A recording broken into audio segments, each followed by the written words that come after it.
In July 1835, land in St. Catherine, 10 miles from Spanish Town, was purchased to create the first free village in Jamaica. The property was bought to serve slaves on surrounding plantations in expectation of their emancipation.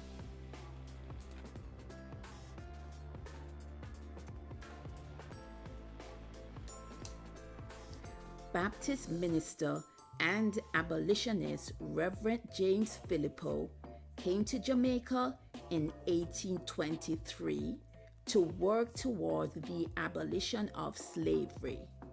When Reverend Phillipo saw that his work to free the slaves was progressing successfully, he bought 25 acres of land for £100 so that after emancipation, freed slaves could make a life for themselves on this property away from the miserable plantation. The land was subdivided into quarter-acre lots and sold to ex-slaves for £3. Many impoverished ex-slaves did all that was possible to get money to buy their lots. They wanted to get away from plantation life, have their own homes to raise their families, and plant crops on their own land.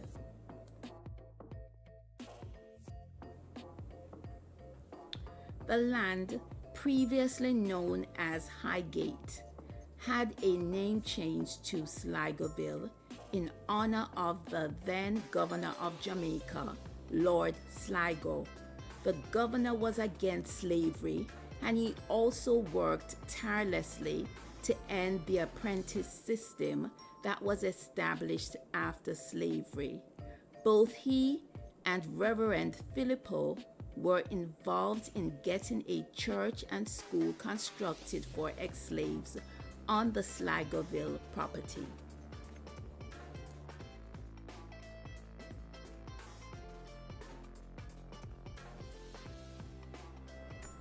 Other ministers of religion also purchased land throughout Jamaica to set up free villages for the ex-slaves. These free villages were needed more than ever because landowners refused to sell the land to their ex-slaves. The landowners were in favor of maintaining the apprenticeship system to keep ex-slaves reliant on them so the freed would continue to live and work on their plantations.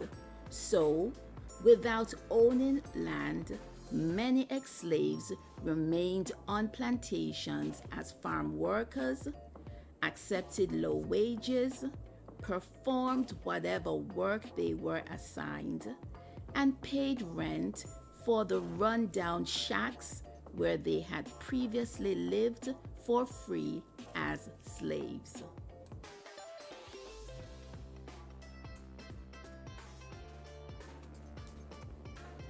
Some historical relics in Sligoville are now completely covered with vegetation, but ruins such as a great house, coffee mill, and water tank are still visible.